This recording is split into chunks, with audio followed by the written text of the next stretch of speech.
What's going on, everybody? It's Sanchez here. And again, we want to thank you guys for listening to our podcast. We are still streaming them live on Facebook. So if you're on Facebook, most Monday nights, we are on there streaming live. So we would love for you to join us. And we're able to do this because of our Patreons. Thank you guys so much for your support. But hey, listen, if you're still on this journey with us, thank you so much. Be sure to subscribe, to rate, and review us. That's how we get this podcast flooding all media outlets. Again, we're on Spotify, Apple Podcasts, anything, iHeartRadio, everything. We are there. So enjoy today's podcast. Well, let's talk freedom of speech. So thank y'all for tuning in. I've got a hard stop at like 9. Work is crazy, and I've got some exam prep I got to do. So, but yeah. Welcome to the podcast. I've already introduced them, but if you haven't met or if you don't know who this fancy individual is, his name is Kierre Lindsay. He's a dear friend. We've been friends and brothers for a couple years. I think we initially met on social media. And then ended up realizing that we're related, because all Black people are related. That's what does that say about me? That I'm not related to either of you. So, I'm just kidding. That's just the assumption. Free speech, right? Anyways, so we met via social media and then ended up connecting through some music ventures with Common Hymnal, who I'm sure y'all have heard me talk about in the past. And so Kierre kind of has a similar story background. Obviously, it's unique to him and it's different. But yeah, so thank you for being on tonight with us, Kierre. I want to start before we dive into this topic about freedom of speech. I'll let Cedric set that up. But yeah, just tell people who you are, what you do, maybe a little bit of your story with the you're calling to diverse spaces and really trying to help with diversity in a lot of these spaces, but kind of share a little bit of your experience in majority white spaces or Black spaces or whatever you want to share. So, okay. Well, my name is Kierre. I grew up in Winston-Salem, North Carolina. And now I live in McLeansville, North Carolina with my wife and our 2 kids. And I have been in the church all of my life, literally. I grew up in the Black church, Progressive Baptist church. And I've served in apostolic churches, in Assembly of God type of churches. So all the cults. Oh my gosh. I've served the gambit of churches. And then when I got into college, I served in a lot of, as far as like singing and guest appearing in like some Anglican churches, some Catholic churches and all that stuff. So I've gotten to see a lot in ministry and experience a lot of different ways that people run into their faith. But I'm currently the worship pastor at Celebration Church, based in Jacksonville, Florida. And I've been there for a little over a year now. What else? It is a multicultural, multi-ethnic church, and we're doing some real heavy work down there. And that had been before I even got there, with just really stepping into what real unity looks like, not uniformity, what real being anti-racist looks like. So I'm excited about that. I love my pastors, and look at that. My pastors shameless plug. My pastors how to fight racism. Crazy. That's a good book, though. I heard about it.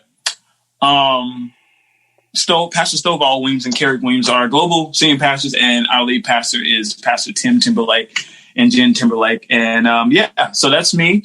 I was on staff at a multicultural church, in quotation marks, for 6 years, where I met my wife and met so many friends. And I'm going to preface that before I say anything else. I don't regret anything about it. I met my wife there. We got married there, all those things. So it's a lot of great memories there. However, separating that, I ran into a problem of what we're going to be talking about tonight, like censorship and a form of oppression, I really feel. And when I exited it, I felt the oppression lift off. But essentially I was forced to resign.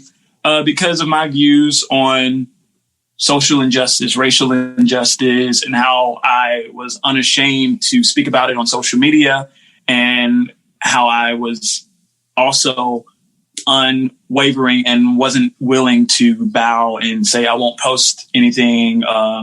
And before we get deep into that, but that's essentially what happened.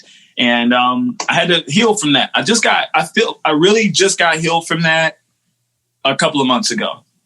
And I knew that I was healed when I was driving down the highway, and no negative thought, no resentment, no stench of anger or anything popped up in me. And I just drove past the church, and that was that. And I had no thoughts. And before then, I always had a thought, or I always, said something under my breath or something to myself. Like, it was that heavy for me. It was a lot of hurt, a lot of anger, resentment, all that stuff. So I'm healed and I'm moving forward, but it is a part of my story. And I'm not afraid to talk about it, because I know a lot of people, especially a lot of people that look like us, are pressured into thinking that it's an abomination to talk about your experience in a predominantly white church.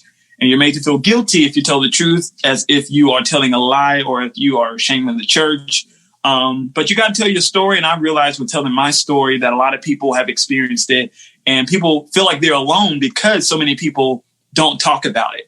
And then you realize, oh my gosh, there's so many people who have had this experience. But I'm glad to be here. Yeah, tell the truth and shame the devil. And if it's white devils, I'm sorry. That's it. My grandma used to say that. She used to say the first part. I was the only African American person on staff for those 6 years. I left that part out. Yeah, and you also left out that you were on The Voice season 6, season 8. I can't remember. It is season 6, and it doesn't matter because they can't even look up a video and see me anywhere. So it doesn't even exist. Kierre is a big deal. Kierre is low key a big deal, y'all. He's one of the most humble guys I know. Caring, serving, and it's going to be interesting because we have 2 9s on the podcast tonight. Oh, yeah, 2 9s. So that's gonna be great. So so Kierre and I bonded over our just our synergy, our similarities, similar hearts for fighting racism and the church and that sort of thing. So you're getting somebody really, really special, and not just some rando off the street. So, but Cedric essentially hit me up last week and shared a post that he posted on Facebook. Because y'all know Cedric's like the Facebook governor. He's like one of the senators of Facebook. Cedric, I feel like, and Cedric is one of my associate pastors. Cedric be out here in the streets, and he's going for it. And I'm in a just a different season of life in general. So I'm like in and out of social media, trying to detox from a lot of things and divest from a lot of things. And so he hit me up and he shared his post. And Cedric's going ham for both of us. So I don't feel like I'm missing anything. I just share his post and I'm good. I'm going full. Is Cedric a 9 or an 8? Both phone. And so essentially he sent me the post that he posted about people like who are talking about their free speech being imposed upon. And so what's the name of that white supremacist app, Parler? Yeah. They had like over 1.5 million downloads or something after the Patriot Acts of last Wednesday, that some are calling it, right? The Patriot Christian Acts insurrection last week. So insurrection is what the rest of the society are calling it, but the American patriots are calling it freedom of speech being imposed on. So Cedric, guide us down this rabbit hole. Yeah. I mean, I'll just read the post and then explain part of the reason why, which you've already alluded to, why I thought you'd be a great guest for tonight. It says the following: the irony of watching so many Christians issue warnings of our right to free speech being under assault with Trump being banned from Twitter. A lot of these same folks didn't have boo to say or even supported one of their pastors being disciplined, suspended, forced to resign, or, as in Kierre's case, get fired for being, quote, too political and saying Black Lives Matter from the pulpit and or on social media these past 4 years. Now they want to lecture us on how if we don't see what happened to Trump as endangering all of our rights to free speech, and we shouldn't let our biases blind us to the fact that that's what's happening. Where was the lack of political biases when upholding the human dignity of Black and brown bodies got those pastors fired? Heck, I know pastors who resigned because they could no longer in good conscience remain at a church that would terminate their employment for speaking up on matters even in the most mundane of ways.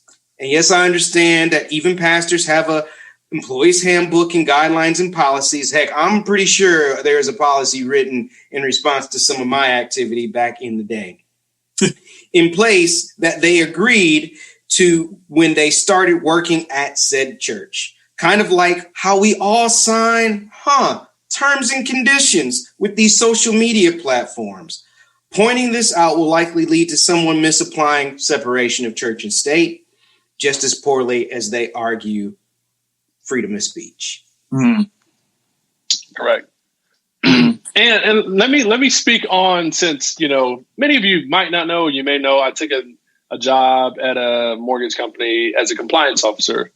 So let me just talk about a little bit these codes of ethics and, code of conduct that just randomly appear out of thin air.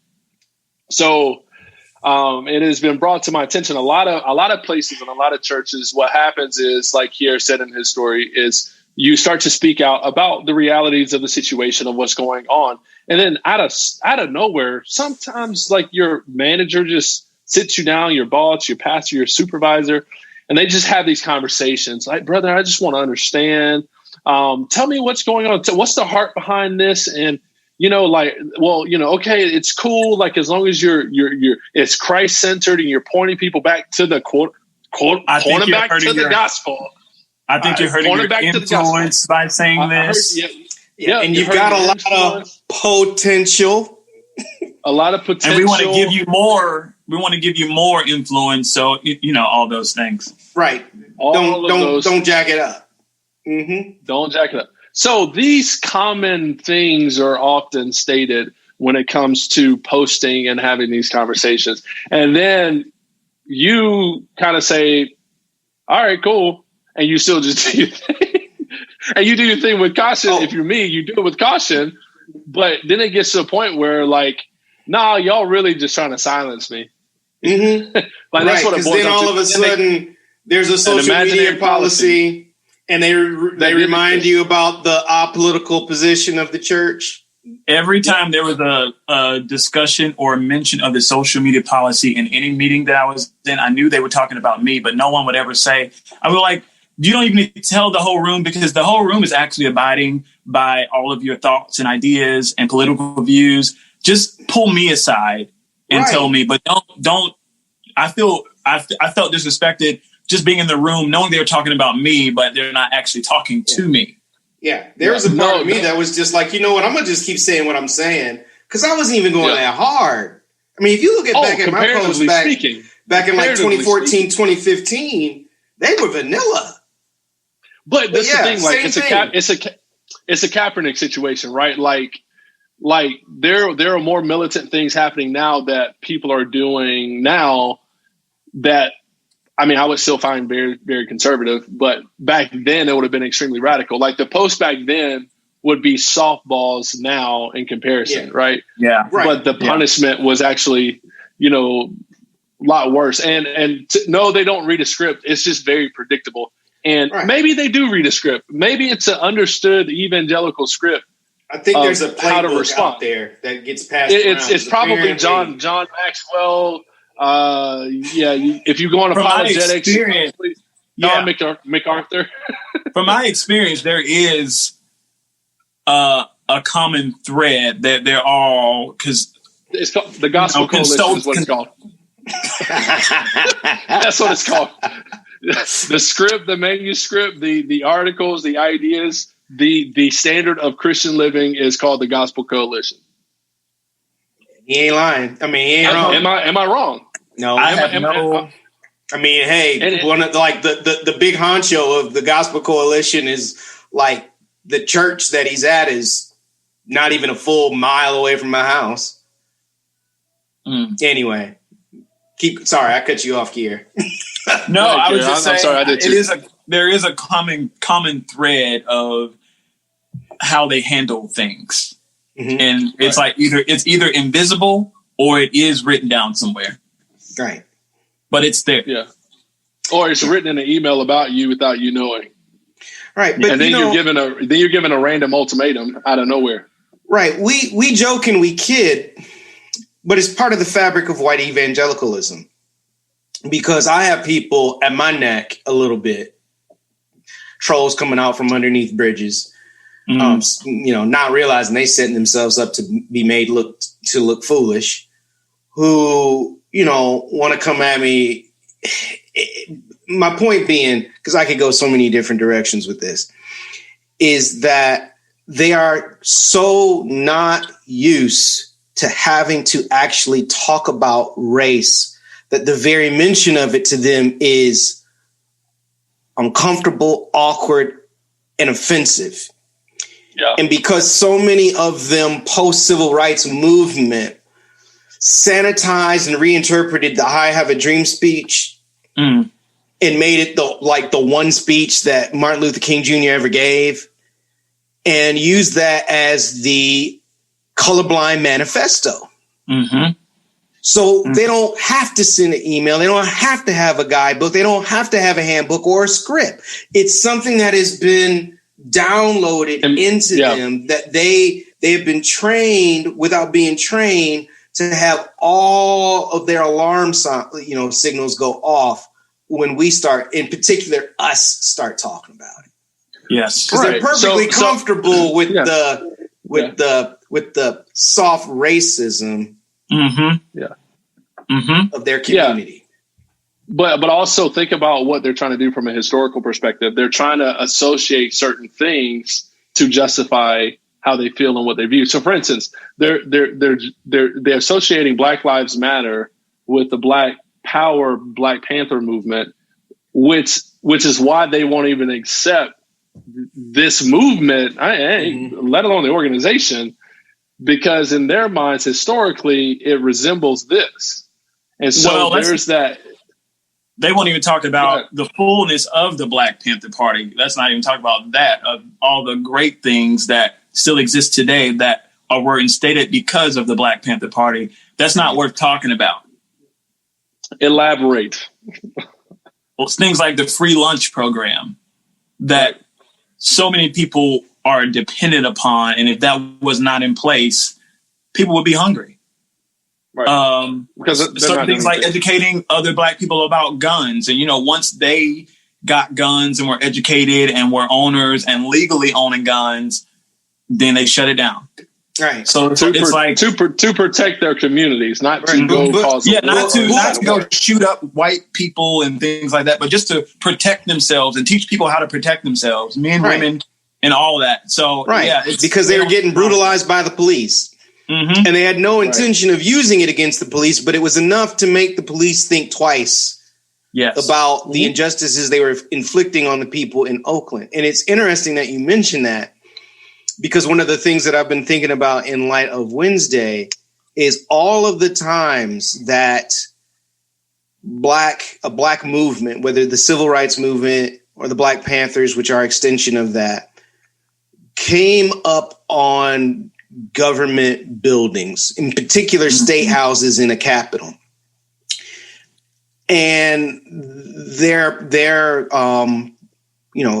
a show, demonstration, protests at the California State House was one of the few times we have like a protest where Black people actually came into a government building armed.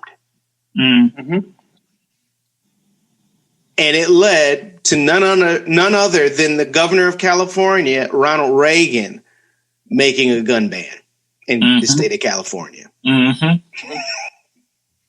It's funny. It's funny how these things just don't age well. But what we're all there for to see, it's like, well, why we have to make it about race? Well, right. That's the excuse. Right. And it's because people fail to see that now I feel like it's more overt, but there's an overt double standard that we're seeing like being like on full display. Right. You know what I'm saying? Because I mean, call the spade what it is. Had y'all and like have we been on that Capitol just peacefully singing Negro spirituals, right?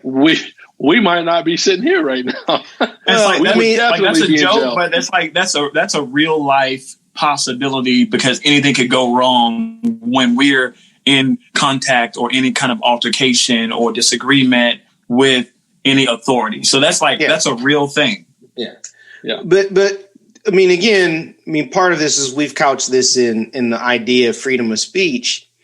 Mm-hmm. And the reality is that we have, again, Christians, people who all three of us have worked with that we can, think of names and faces, to whom they are more upset.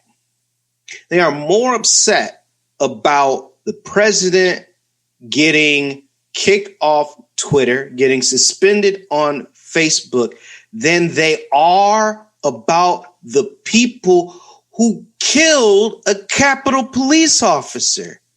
And that broke my heart seeing the video. It's insane.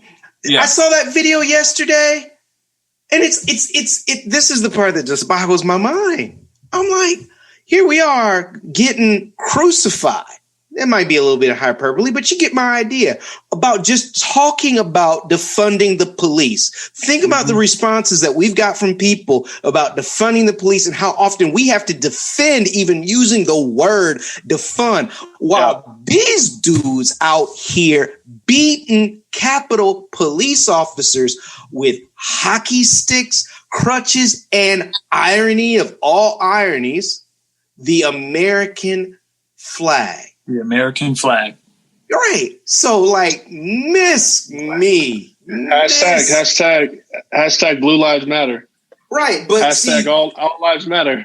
These folks don't realize how stupid and foolish they look coming after us. Yeah. When you got folks beating officers, the very people who have gotten in our faces about supporting the police, but because they were an obstacle to what they wanted, they did not hesitate.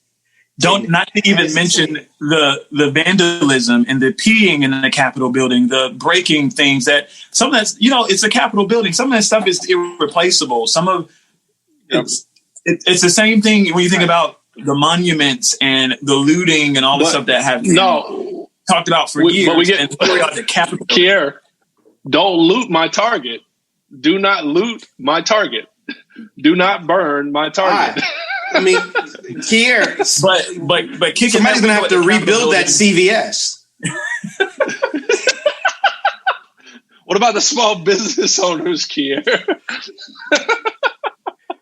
I mean, I'm not trying to make light of people that own that stuff. I'm not really. Sanchez, you're a small business owner. I think you can make the comment. True. True. I'm trying to be fair, but I'm trying to laugh. Real. But it's so like the hypocrisy is so overt. Like it's not even, for me, it's not even laughable anymore. And you know what I'm saying? Possible. Like I don't. Go ahead. No, I was gonna say I just don't have any emotion because we've been trying to tell y'all this for the last 2 years. We've been trying to, and for instance, a call that I had today with a bunch of clergy expressing how they feel. I'm like, man, I hear you. That's good. But okay, here's the practical for my white friends in the room. Go buy Jamar's book so it can be a New York Times bestseller. And in 6 months, we'll have the same kumbaya session and why we need to pray and lament and how everybody's on the elementary level. I miss me with all that, bro. Miss me with all that. Where was the unity? Where was the unity? Where was the people that had Kierre's back when he was getting fired? Don't even get me started on that. because literally I looked behind me and there was nobody there.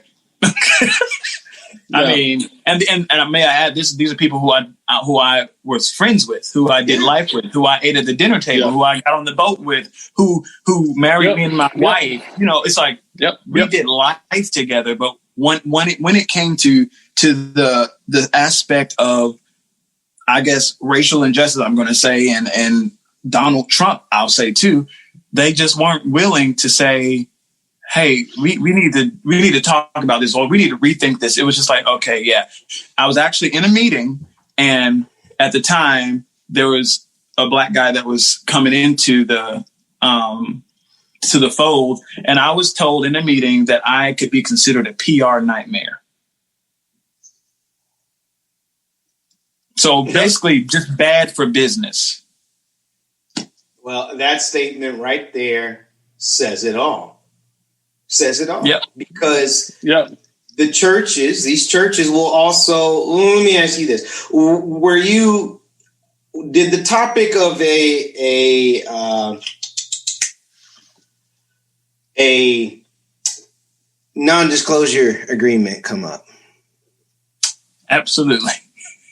Oh, yeah. Don't say anything for X amount of months before, If you want a severance, keep your mouth. If you technically not a violation of your free speech, but using the logic of the folks who are mad about Donald Trump getting banned from Twitter, which, let's be real, dude should have been banned a long time ago. Oh, yeah. Very true. Dude should have been banned a long time ago. All right. If you there should be like a quota. Because remember the year Rasheed Wallace got 41 technical fouls in the NBA, and then the next year they said, "Okay, we have to get this under control." So we're going to have a 15 technical foul limit, and by the time you get to the technical foul number 15, the next one you get suspended a game. And then they instituted one in the playoffs. Thanks, Draymond Green, for ruining the 73-win Golden State Warrior team, for giving LeBron James an unnecessary No, don't do that. Don't do that. Sanchez, I'm going to do it. They were about to get trashed. Let's just say it, okay? Anyway, they were about to go home 4-1. It was over. Anyway, I ain't trying to take nothing away from LeBron James. There's been so many different situations that have turned to NBA finals. That's the way it goes, period. Amen. But I got more. My point being, he had crossed that threshold of 7 technical fouls. My point being, for all the people that are sick of the sports analogy already, how many times do you have to say that this tweet has misinformation before you say, you know what, you've reached your quota, you suspended, dog? Right? Like, how many times? White immunity, bro. Oh, you're muted. Oh, you're muted. You're muted. I don't know who did that. That's rude, Sanjay. I'm just kidding. No, I was saying, talk about it going. It was also going to 88 million people. Yeah. And 88 million people that will believe, and as we know, this is not speaking rude, 88 million people who will believe every word that you say and who will act and move on every word that you say.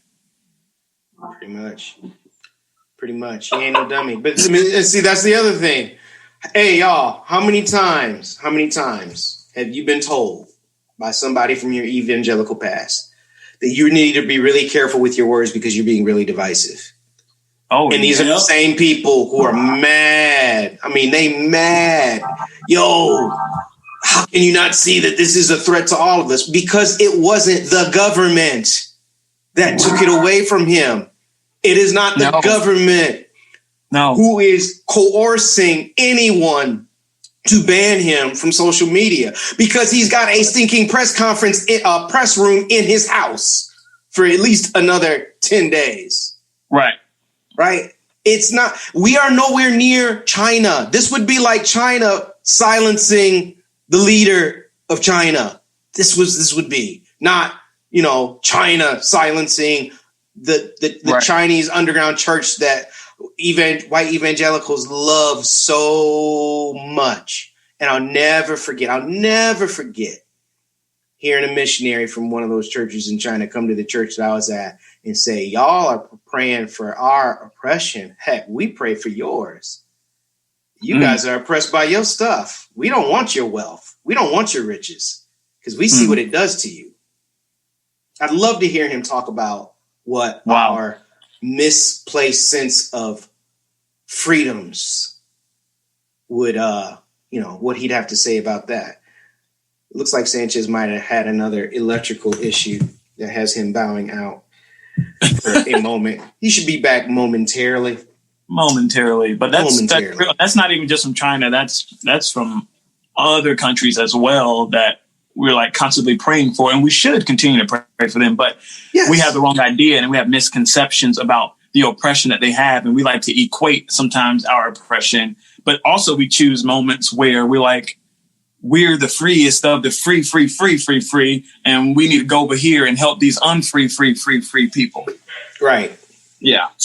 Right. My bad. My internet crapped out. AT&T, I figured as much.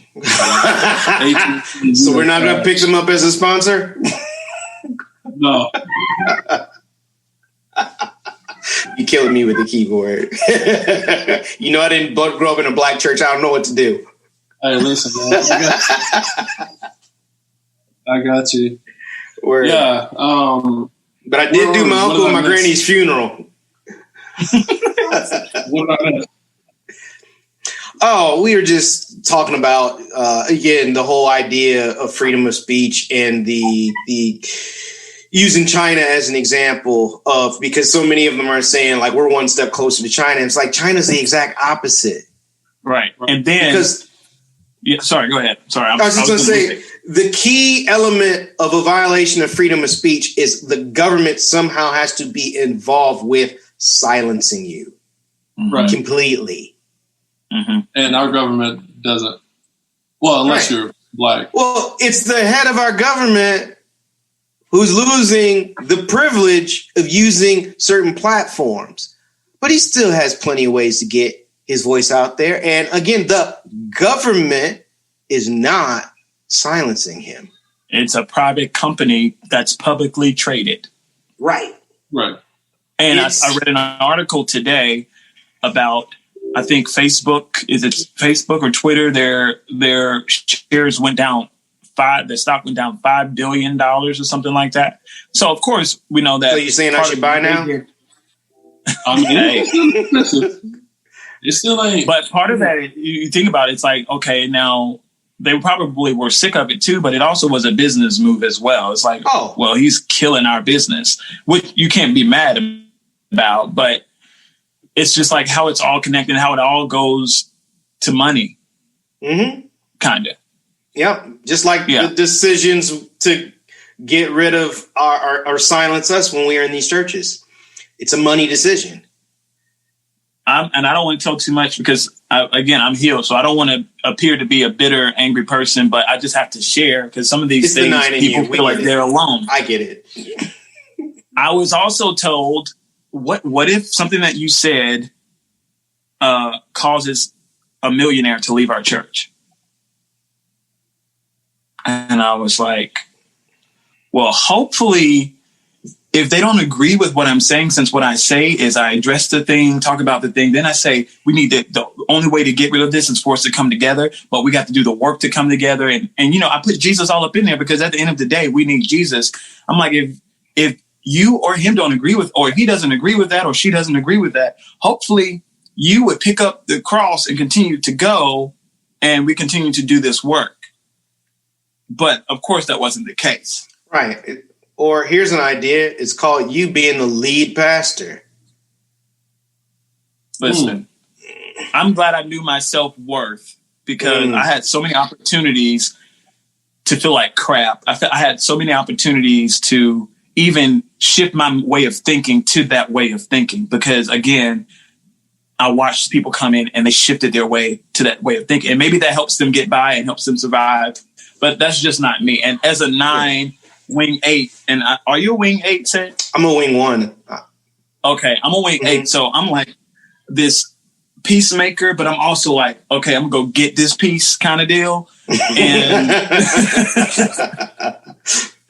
So I can't, and I'm rebellious in a way. So I just can't bow to that. I don't know how to. I don't know how to function. So I just could never say, no, I'm not going to stop talking. I mean, I could never say I'm going to stop talking about injustice and I'm just going to talk about worship.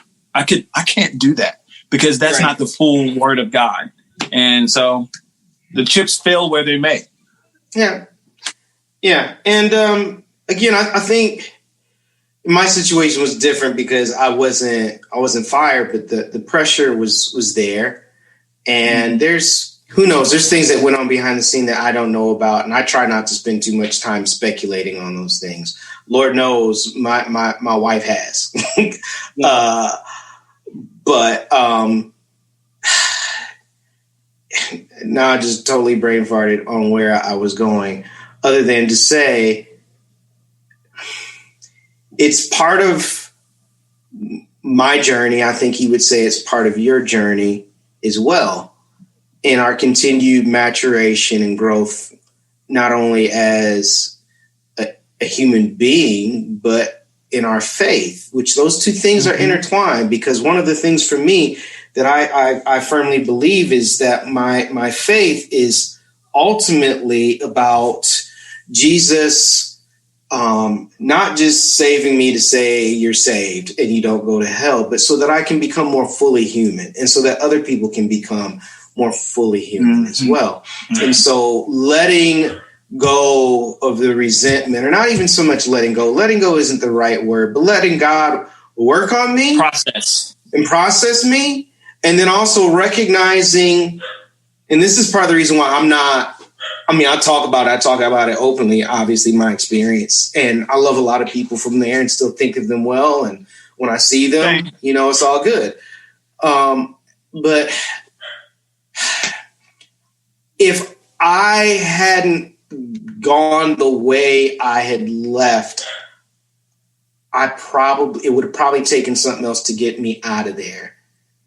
And one of my friends, that's what happened to me. What you did is what I should have done at the end of the day. Right.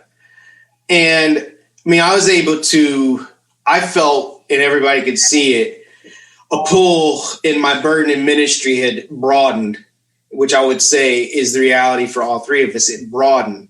And yet here we are still doing much of the same thing that we, quote, stepped out of. You're still a worship pastor.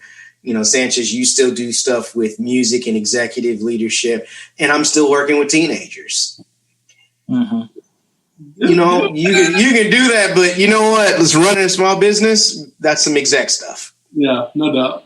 So anyway, my point being is that in hindsight, I needed to leave. Mm-hmm. And it was going to be really hard for me to do that on my own because I'm such a peacemaker and I don't want conflict. And in a lot of ways, I don't like big change. I can handle small change all day, but big change, I don't particularly care for. I like constants. Yeah. Yeah. I'm with you on all of that. I'm a 4-wing 3, so life is very complex and nuanced. And it's just sad, I think my heart breaks for those that are still in those spaces, right? Those spaces where they can't say anything or they won't say anything. And then I think a part of me is also annoyed with folks that are in those spaces that are egging it on and encouraging the behavior that a lot of these churches and leaders are exhibiting. I think that's more so the threat and problem is when you have people of color who, are doing enough to get by because it's easy. Kierre, let's agree as musicians and vocalists, it's easy and the money's real good to go sing 4 songs, a couple phrases that repeat, do your thing and bounce. Then that's essentially what I was being asked to do as my time withered there. That's essentially what I was asked to do. And I said, that's not who I am. Yeah. I remember that. Yeah. But you're right. It's easy to just do it and go home. Yeah, which is what a lot of people are doing, which is why we have a lot of these problems, because jokers just showing up. Because the check don't bounce, and you know that check's going to be there. You might get a little food in that hospitality room. And yeah, cool. It's a transaction. I get my check. You get your black man, you get your black woman, you get your gospel sound, and we out. And at some point, they get home, and I'm sure at some point you realize, oh, I'm so empty. Like, I'm so disconnected really from what the Spirit of God is doing, because I'm just going in here clocking out and I'm not making any difference. And I'm taking on all this oppression and weight that's being given to me. And I'm just getting a little check. Yeah. And then you also have the ones that, well, my talent is my anointing, so who cares what I do? Yeah, that's the sad part. That's the struggle. Yeah, my talent equals anointing, which we all should know that that's not true. So who cares what I'm going to do? I'm going to get this check and I'm going to do my thing and talent and wow people and convince these people that it's the Spirit of God and it's a move of God. And right. And, well, and I'm not going to say it may be there. It may be in that moment. Who knows? That will never be enough for me. That will never, it won't. Ever be enough. It shouldn't. Yeah. Well, and it's fascinating because I think we have arrived at this moment again. The moment really started last spring, and the intensity increased in the summer, and it has intensified even more. So I was talking to a friend of mine, and I don't have permission to share the story, so I don't want to give too many details and kind of reveal who this person might be. But I think he is an example of what we're going to see more of. I have a friend who was a pastor at a church, using a role that he was really, it was his dream. And he called me to give me an update to tell me that he had resigned from the church that he was a pastor at. Mm-hmm. And the reason why he resigned was because he knew that if he was to speak the truth about evangelicalism's alignment with Trump and white supremacy, but in particular with Trump, because he's still on the journey, he would have gotten fired. He would have lost his job. So he had the choice to just remain quiet and go about the business of ministry and the gospel. Mm-hmm. And yet he couldn't do it. It's heavy. In his conscience, he couldn't do it. And he doesn't have the next thing lined up. And he's white. At an all-white church. Been cut off. But see, this is my point. I don't think he's the only one. No. Oh, I know so many. Right. And again, it's the way unconscious bias works.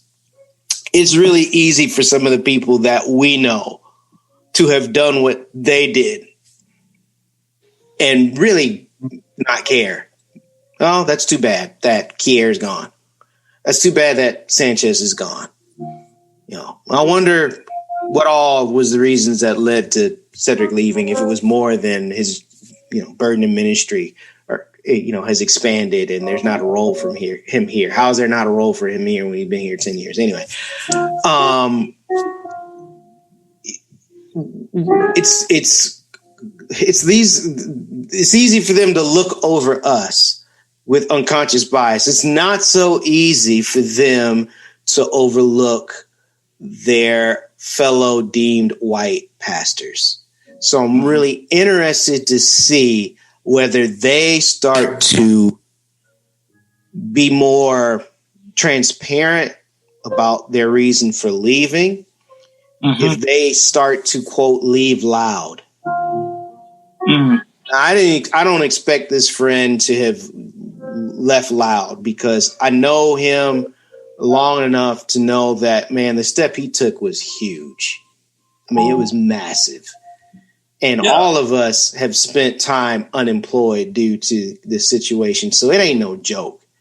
No, it's not. No joke. If you want to talk about a season where it can feel ostracizing and like just lonely, because there aren't many people that are taking those courageous steps. I think about that too, Cedric. Like, there are a couple of people I know that are being impacted and they've been impacted the last year. And I'm curious as to if 2021 will be their coming out year and like counting the cost. Yeah. Like counting the cost for, as they say, for the sake of the gospel, for the sake of the truth. And I want to believe, I think my hope is in the small stories that you just shared, and that there are a small number of people that are on that journey, and we need to be prepared financially to look out for them. Yes. You know, like that's something that I'm trying to work on myself with saving, and personally is to one's the Black Bailout Fund for getting Negroes out of there as much as they would want to and being able to support, but one's just a general fund for pastors, because there are a lot of pastors that are compromising the integrity of Scripture, and they know it, and they're cool with it, and a lot of them like are intentionally turning a blind eye so they don't have to deal with the conviction. Can I say something to that? Please. Okay. So my 6 years where I was, most people weren't active on social media, which was an out for them to not being informed about all that was going on in the world. So, I come in after something heavy happens, one of the many shootings or whatever, and I'm just heavy. I'm in the office, working at my desk, not really trying to interact, honestly, not trying to interact with any white people at the moment. I just need to process. And in their world, it's just everything is lovely and it's a sunny day. And we got a meeting and they're like, "What's wrong with you, Kierre?" And I'm like, well, this really isn't the moment for me to pour this out on you. But it just puts you in this continuously awkward cycle of isolation, even when you're surrounded by people. And it's like, and you don't want to be that mad, angry Black guy. So it's like, this isn't the moment.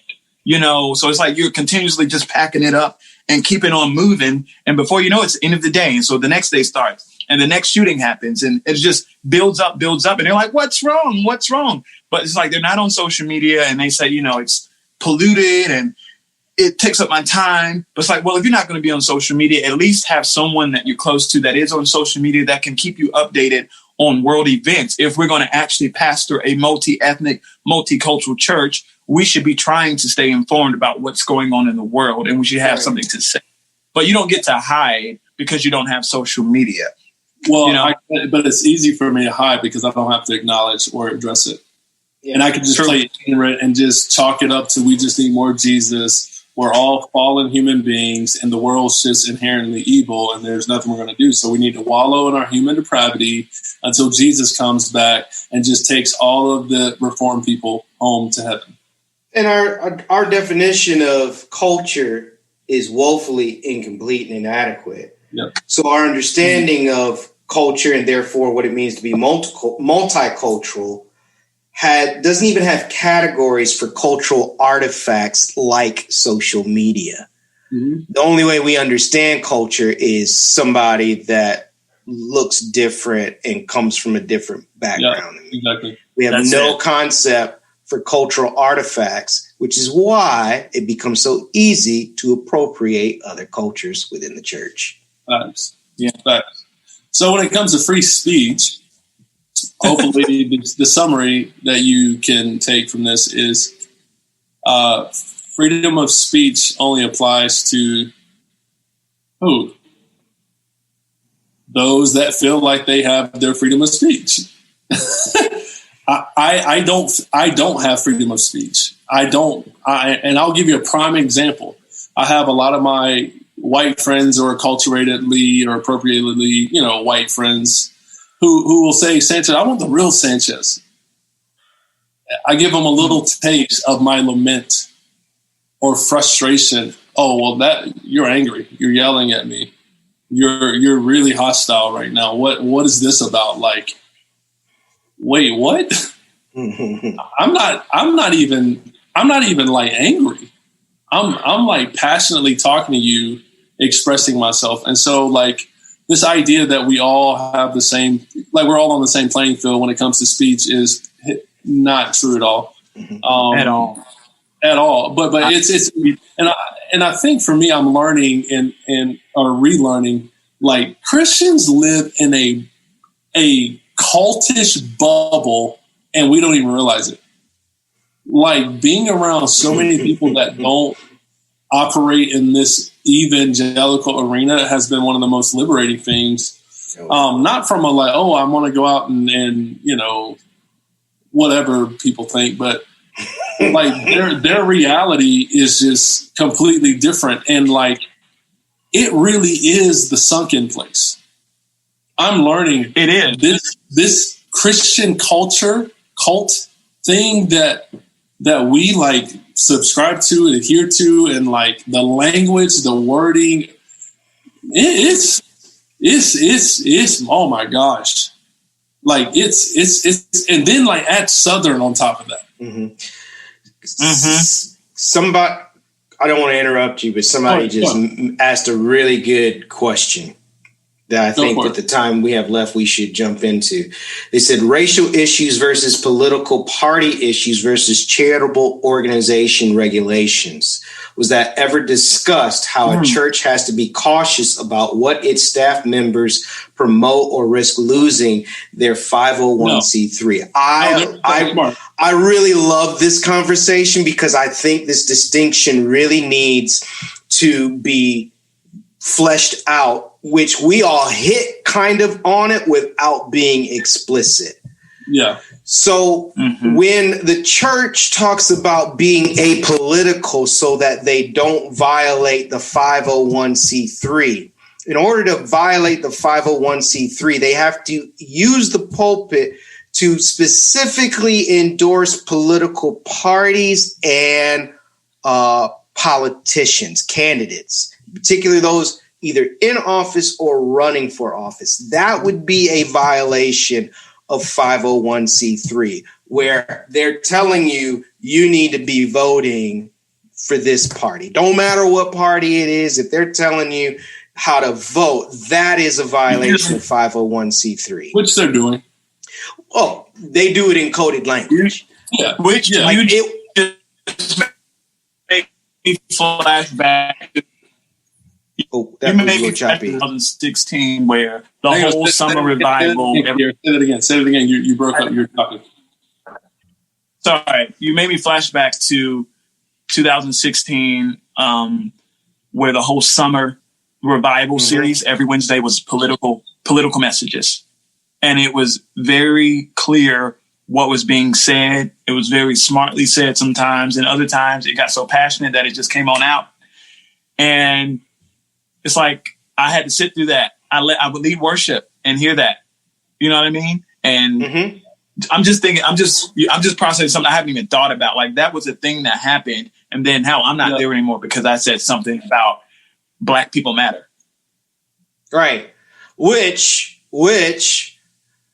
there is a certain segment of people, and I don't even want to put a label on them, but you'll see it. I had it happen to me recently. They hear Black Lives Matter or even a Black perspective. It don't even have to be Black Lives Matter. It can be a Black perspective, and they interpret it as liberal, AKA Democrat. So we are not even allowed to have our own perspective and it uniquely be our perspective and it not be political according to those people. And therein lies the difference. Being apolitical, and I've said this loads of times, and you will hear me say it many more on this podcast, being apolitical is a position of privilege when you are specifically a white male or you are trying to be in close proximity to that position of power. Right. Correct. Yes. Right. So if I speak about my experience as a Black man, it is interpreted and understood as being political. If a woman talks about her experience as a woman, uniquely as a woman, it's being understood as a political diatribe. If someone talks about their experience as a sexual minority, it's considered political. And here's the reason why. again, said this loads of times on the podcast, but there's maybe some new people in the house who haven't heard me say this explicitly. If you are not a white man in this country, then there is no need for additional policies to be written in order for you to have the full rights of citizenry in the United States of America. Therefore, your very existence in this country and you having any rights at all only came about through the political process. So to this day, those things are understood as being political. I would argue that technically they are political, but not political in Democrat versus Republican party politics. It's not political in a way that is going to violate a 501c3. Because I can talk about my experience as a black man and policies that I would like to see enacted to protect and uphold my dignity without it being this sign or this signal of, oh, he's affiliated with this party or he's endorsed that party. But it goes into absolutism and being subjective. So for instance, a lot of evangelical organizations, it's an absolute that abortion is wrong. It's an absolute that gay marriage is wrong. It's an absolute so that the death penalty should be enacted, right? These are quote unquote biblical absolutes that they make. So for them, they don't see those as political things. They see those as absolute Bible versus it's gospel versus, hey, my black body matters. Hey, this law is wrong. This policy is wrong. How we're treating immigrants is wrong. How we should be feeding and ending homelessness in our city. We need to be doing. Those are political things, right? Mm-hmm. But again, it's just a passive way to just escape and avoid the issues. And because why? Say it again. And silence us. And silence us with their power. And silence us with their power. I think a lot of people realize how deeply rooted it is in their families and their churches and their ideas that it exhausts them to think about having to do the work of deconstructing all that. So it's easier to just say I don't want to talk about that. That's political. That's divisive. Yeah. But somebody's got to have a manual of things that they say. Like maybe we need to just write the book. Things they say. You go, this is how you translate what they're communicating. Because that's what, and so that goes back to it. Free speech, like for who? Like the three of us, the freedom of speech we have is fortunately this platform and whatever spaces we create and that we have power. but for the most part, out in the public, I'm breaking up maybe. Out in the public square, like freedom of speech is very subjective. Yeah. And unless you're complicit and compliant with white supremacy, like you ain't got freedom of speech. Yeah. You know, one of the things there are millions of people that literally, going back to Cedric's point, believe Trump being banned from Twitter, not America, like not the country, Twitter, that he has lost his rights of like freedom of speech on a social media platform. Yep. And for a dude that has a press room in his house. Has a press room in his house. Has access to any media outlet. As if he's the first person to have ever been blocked from Twitter. Right. Because the social media policies and the discrimination policies that came out weren't weaponized against black people on those platforms. Correct. Like, yo, how many times did Allie Henny say she got a Facebook ban suspended? It's like 3 times. Right. It's like you don't see her whining or crying a river. And anyway, don't even get me started. Don't even get me started. But yeah, it's go ahead. No, it's just again, like y'all know the laws. Know what they actually say. But I'm gonna say this. I'm gonna just leave it at this. Like, if you more upset about President Trump getting his Twitter banned, then George Floyd getting choked to death, about Tamir Rice being killed in less than 2 seconds. I don't care if you condemn what happened on Wednesday. I don't care if you were present or not. You were with them in spirit. I said that the other day. You are with them in spirit. You are no different than the people who are indiscriminate. You can't make them out in the background of town lynching photos from the late 1800s, early 1900s. You are no different than the people who would have bought the postcard as a souvenir. Thanks. You are no and you're different. not more like Jesus to say, well, let's unify.